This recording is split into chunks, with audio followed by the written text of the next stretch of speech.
Hey, do you know what these are?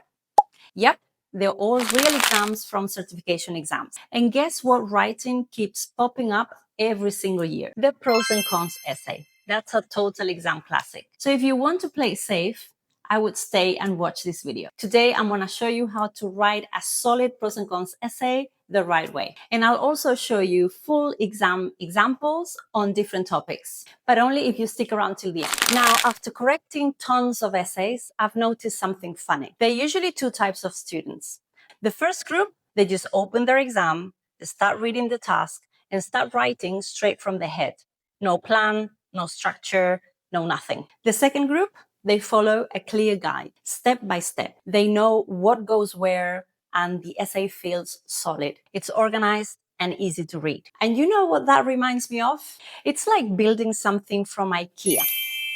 Let me explain. So one person grabs the wood, gets the screws, the wrench, and just starts. But 10 minutes later, they realize they're missing a leg and the drawer is somehow upside down. The other one, they open the manual, they follow the instructions carefully, and boom, everything fits, everything works. So with writing, it's the same thing. If you go in without a plan, it shows. But when you've got a structure, trust me, examiners notice. By the way, which team are you? Team manual or team freestyle? Let me know in the comments. I'm just curious to know. Step 1. Before you even touch your pen, Stop! Seriously, the first thing you should do is just make 2 quick lists. A list for the pros and a list for the cons. It's very important at this stage to just jot down ideas, not full sentences. You need to think fast and think simple. This step will save you time, believe it or not. It will also help you stay on topic and make your essay much stronger. For example, let's imagine the topic is studying abroad. Is it worth it? Okay, so the pros will be learning a new language, meeting people from different cultures, more independence, and better job opportunities in the future. On the other hand, the cons will be expensive, homesickness, the language barrier, and also difficulty to adapt. So this is the first step before you begin writing your essay. Now let's move on to step 2. Step 2 is about following a clear structure, which is very simple for this kind of essay, which is an introduction where you briefly mention the general topic without giving your personal opinion. In paragraph 1, you would talk about the advantages.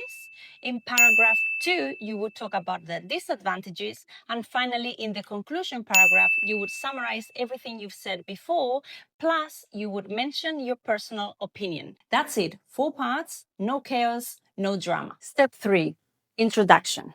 It's important to keep it simple, and don't forget that you cannot mention your personal opinion right here. Let's take a look at an example. In recent years, the topic of blah, blah, blah has sparked widespread debate. While some argue that it has benefits, others point out drawbacks. It's simple, it's formal, and it's balanced. And remember, save your opinion for the end. Let's move on to step 4. Now, this is your time to shine. You can use these useful starters. For example, one clear advantage is that blah, blah, blah. Furthermore, supporters often claim that blah, blah, blah. This may result in, etc. Let's take a look at an example. One clear advantage is that students become more independent, which is a key skill for both personal and professional life. Furthermore, supporters often claim that studying abroad opens doors to better job prospects, especially in international companies.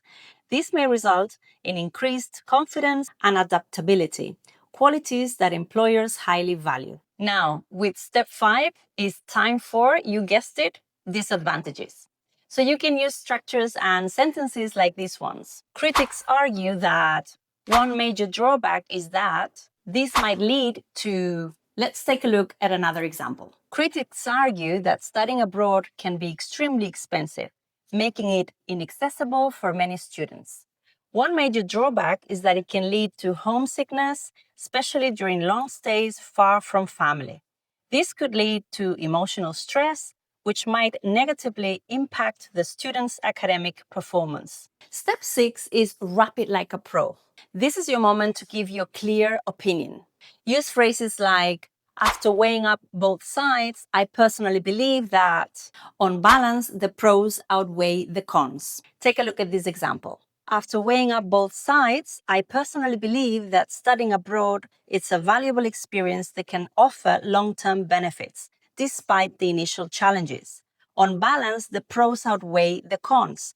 While it's not always easy, the personal and professional growth it offers makes it totally worth it. Step 7 is add a little bit of sparkle. So if you want to sound more advanced, you need to replace boring plain words such as good or bad with more advanced ones. For example, you can start using words such as beneficial, challenging, upsides, advantageous, drawbacks, detrimental, and much more. By the way, if you want to take a look at these replacement words and a full guide for this pros and cons essay with full examples with different topics, please stay until the end of the video because I'm going to share with you a nice link where you can access all this. So, final tips for you. Keep your structure nice, tight, and clear. Introduction, where you mention generally the topic and you don't give your personal opinion. Paragraph 1, where you explain and mention all the advantages.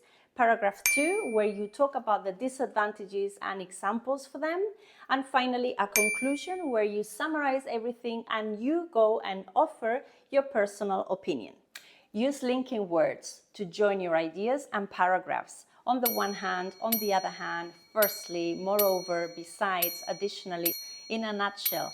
So make your ideas flow. Remember also to stay balanced. So for example, if you have a very strong opinion and you really are more in favor of the advantages than the disadvantages, try to develop the negative sides equally as the positive sides. Because sometimes if not, it's like kind of not equal and it feels that it's not completely balanced. And remember to watch your grammar. Make sure that you use advanced structures that would support your ideas and your content. So make sure you introduce advanced conditionals, passives, cleft sentences, inversions, and so on. If you need help with your grammar, please check my grammar ebook that I have left in the description box below.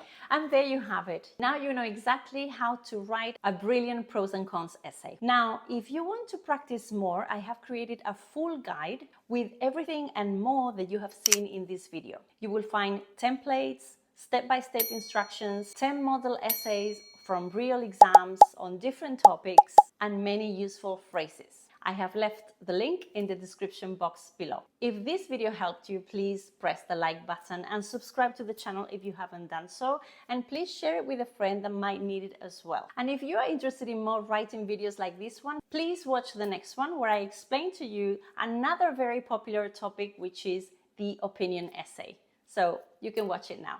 See ya, bye!